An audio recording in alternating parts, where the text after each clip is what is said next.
नमस्कार. लाडकी बहीण योजना या योजनेचे खूप साऱ्या लाडक्या बहिणींना हप्ते आलेले नाहीत. खास करून 2 हप्ते, एक म्हणजे नोव्हेंबरचा हप्ता आणि दुसरा म्हणजे डिसेंबरचा. हे 2 हप्ते आहे ना, हे पेंडिंग हप्ते तर सरकारने लवकरात लवकर लाडक्या बहिणींना पात्र ठरवल्यानंतरच लवकरात लवकर द्यावे आणि के-वाय-सी पोर्टल राज्याच्या महिला व बालविकास मंत्री आदिताई तटकरे यांनी त्याची नोंद घेऊन लवकरात लवकर पोर्टल सुरू करावे. कारण प्रचंड लाडकी बहिणींची के-वाय-सी झालेली नाही. काही लाडक्या बहिणींना के-वाय-सी करण्याचं ऑप्शन पण उपलब्ध नव्हतं.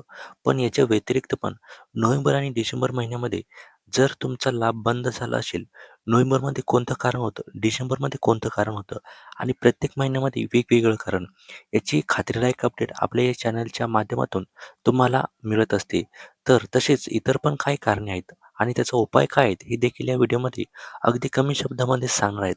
तत्पुरती दोन्ही हप्ते जर तुम्हाला येणं बंद झालं असतील, तर त्यामागे कोणती कारणे आहेत आणि त्याच्यावर उपाय काय हे संपूर्ण गोष्टी या व्हिडिओमध्ये मी तुम्हाला पटापट सांगणार आहे. पहिला मुद्दा म्हणजे जर तुम्हाला फक्त नोव्हेंबरपासूनच हप्ता बंद झाला असेल, परत सांगतोय, नोव्हेंबरच्या 17व्या हप्त्याचं जर तुम्हाला तिथूनच जर तुमचे हप्ते बंद झाले असतील, तर त्याचं मॅक्झिमम म्हणजे सर्वाधिक मोठं कारण के-वाय-सीमध्ये चूक होय. आता काही लाभार्थ्यांना असं वाटतंय, सक्सेसफुली के-वाय-सी झाली, तरी पण आमची कशी काय चूक झालेली आहे? पर्याय निवडताना तुम्ही तिथं नाव लिहिलं होतं. 10 डिसेंबरच्या नंतर दोन्ही ठिकाणी नाही असा पर्याय पाहत होता. परंतु काही लाभार्थ्यांनी होय लिहिलं. 10 डिसेंबरच्या नंतर के-वाय-सी अपडेट आली होती. त्यामध्ये मग यावर जर समजा के-वाय-सीमध्ये काही चूक झाली असेल, तर सध्या आपल्याला दुरुस्ती करता येते का? तर कोणतीच त्याच्यात दुरुस्ती करता येत नाही. अपडेट येईल तेव्हाच त्यामध्ये दुरुस्ती करता येईल. तुम्ही महिला व बालविकास अधिकारी कार्यालयात गेला, तर ते पण सांगतात, आम्हाला वरून सूचना आलेल्या नाहीत. तर राज्य शासनाने त्यांना सूचना पण देणं गरजेचं आहे.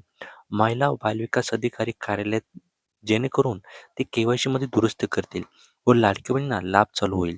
जर डिसेंबरपासून हप्ता आला नसेल, तर सर्वाधिक महत्त्वाचं कारण म्हणजे के-वाय-सी न करणे. म्हणजे काही लाभार्थ्यांनी के-वाय-सी केली नाही. आता त्याच्या वेगवेगळी कारणं आहेत. काही लाभार्थ्यांना भीती वाटते, त्यांना वाटतं की के-वाय-सी केल्यामुळं आमची जो लाभ आहे तो बंद होईल. तर तसं पण जर के-वाय-सी नाही केली, तर तुमचा लाभ बंदच होणार. मग त्यापेक्षा के-वाय-सी केलेली कधी पण बरी. आणि त्यापेक्षा महत्त्वाचं म्हणजे ज्या लाभार्थ्यांना के-वाय-सीचा पर्यायच उपलब्ध नव्हता, त्यांना त्यांचा हकनाम लाभ बंद होता.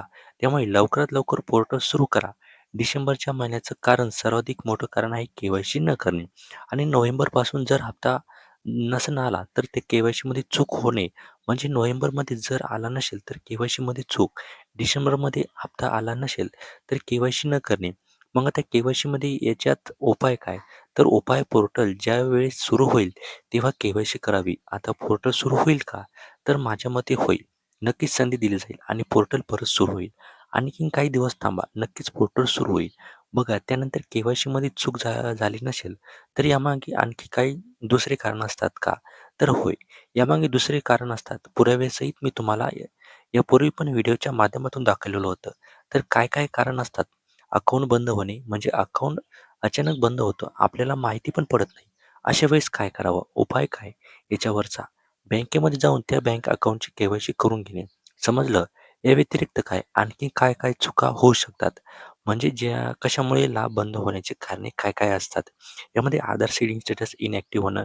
इनॅक्टिव्ह होणे म्हणजे आधार सीडिंग बँक खात्याला तुमचा जो आधार नंबर असतो ना, तो जोडलेला असतो. तर तो अचानक जो इनॅक्टिव्ह होतो, त्याला ॲक्टिव्ह करावं लागतं. उपाय काय? याच्यावरचा उपाय असा आहे की ऑनलाईन तुम्ही ऑनलाईन किंवा स्वतः बँकेमध्ये जाऊन पण तुम्ही आधार सीडिंग करू शकता.